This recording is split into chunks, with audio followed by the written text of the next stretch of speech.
Hello बच्चों, इलेक्ट्रोस्टैट का एक छोटा सा कॉन्सेप्ट डिस्कस करते हैं। जब हम कहते हैं कि किसी बॉडी को जब मैं चार्ज करता हूँ तो सारा का सारा चार्ज सरफेस के ऊपर आ जाता है, इसी कॉन्सेप्ट को डिस्कस कर रहे हैं।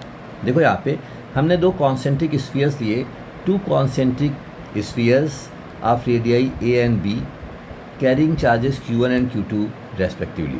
ठीक है, इसके पास इसका रेडियस ए है, इसका रेडियस बी है, इस पर चार्ज Q1 है, इस पर चार्ज Q2 है।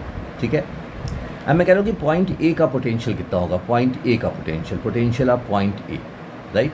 पॉइंट ए का पोटेंशियल देखो, एक तो खुद की वजह से होगा KQ1/A due to its own charge, right, और KQ2/B due to outside charge, क्योंकि आउटसाइड स्फीयर के सरफेस पे जो चार्ज जो पोटेंशियल होता है वही पोटेंशियल उसके अंदर भी होता है। तो ये दोनों बातें मेरे समझ से आपको क्लियर होंगी। ठीक है, अगर आप पोटेंशियल का ग्राफ देखोगे तो पोटेंशियल का ग्राफ ऐसा आता है। एक स्फेरिकल शेल है, कंडक्टिंग स्फेरिकल शेल है, और ये चार्ज किया हुआ है, चार्ज है।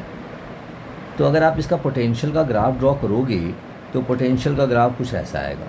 सी, पोटेंशियल वर्सेस डिस्टेंस का ग्राफ अगर आप ड्रॉ करोगे तो inside sphere it is constant, उसके बाहर ये डिक्रीज़ करता है। यहाँ पे V प्रोपोर्शनल टू 1/r होता है और यहाँ पे KQ/r होता है। जो पोटेंशियल सरफेस के ऊपर है वही पोटेंशियल होता है। ठीक है, यही कॉन्सेप्ट हमने लगाया।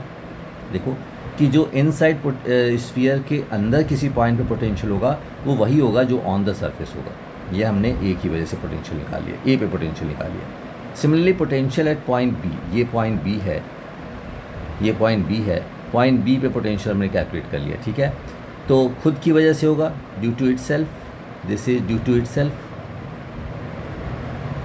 Itself and this is due to outside charge, due to inside charge, right. अब मैंने क्या किया, इक्वेशन 1 और इक्वेशन 2 को सब्ट्रैक्ट करके VA माइनस VB निकाल लिया। This is VA minus VB। ठीक है, अब देखो भाई VA माइनस VB की जो वैल्यू आ रही है ये केवल Q1 पे डिपेंड कर रही है। ये बात आप ध्यान दो, it is depending upon Q1 only. ठीक है, ये क्वांटिटी तो पॉजिटिव है ही, दिस क्वांटिटी इज़ पॉजिटिव। ठीक है, दिस क्वांटिटी इज़ पॉजिटिव। अगर Q1 पॉजिटिव होगा तो VA की वैल्यू VB से बड़ी होगी। अगर Q2 निगेटिव होगा तो VA की वैल्यू VB से कम होगी। ठीक है, अब देखो पॉजिटिव चार्ज, यहाँ पर मैंने एक कॉन्सेप्ट लिखा है, एक कॉन्सेप्ट देखिए।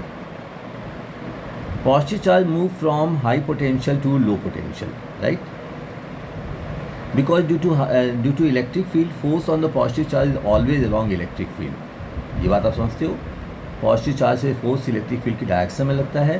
पॉजिटिव चार्ज हमेशा हाई पोटेंशियल से लो पोटेंशियल की डायरेक्शन में लगता है। Opposite to this negative charge move from low potential to high potential. ठीक है, because in electric field negative charge experience force opposite to electric field. मेरे से ये बात क्लियर होगी कि पॉजिटिव चार्ज हाई से लो की डायरेक्शन में जाता है, हाई वोल्टेज से लो वोल्टेज डायरेक्शन में जाता है, और निगेटिव चार्ज लो वोल्टेज से हाई वोल्टेज की डायरेक्शन में जाता है। ठीक है, अब देखो मैंने कहा let us move to the our original problem ये थी कि अगर ये पॉजिटिव हो गया तो सारा का सारा चार्ज हाई से लो की डायरेक्शन में मूव कर जाएगा। अगर ए निगेटिव होगा, Q1 निगेटिव होगा, तब भी सारा का सारा चार्ज निगेटिव से हाई पोटेंशियल की तरफ चला जाएगा। ठीक है, तो यही मैंने आपको एक्सप्लेन करने की कोशिश की है। If A and B are connected by conducting wire, complete charge of A will move from inner sphere to outer sphere. ठीक है, irrespective of charge on the inner and outer sphere. ये बात आपके समझ में आ गई होगी कि अगर आप इनर और आउटर स्फीयर को कनेक्ट कर दो एक वायर से, कंडक्टिंग वायर से, तो क्या होगा, सारा का सारा चार्ज A से B शिफ्ट हो जाएगा। क्यों? क्योंकि पॉजिटिव चार्ज हाई से लो मूव करता है और निगेटिव चार्ज लो से हाई मूव करता है। सो अगर Q1 पॉजिटिव होगा तो A का पोटेंशियल B से बड़ा होगा, अगर Q1 निगेटिव होगा तो A का पोटेंशियल B से छोटा होगा। ठीक है, तो from the above discussion we concluded that complete extra charge given to the body will be transfer to the outer surface, ठीक है, of the body. That is all the excess charge resided on the outer surface of the conductive body. ठीक है, तो ये आपकी बात समझ में आ गई क्वेश्चन ये है कि why does excess charge resided on the outer surface of the conducting body. तो ये बात ध्यान दो, एक छोटा सा लॉजिकल कॉन्सेप्ट हमने डिस्कस करा है, ठीक है। Thank you very much.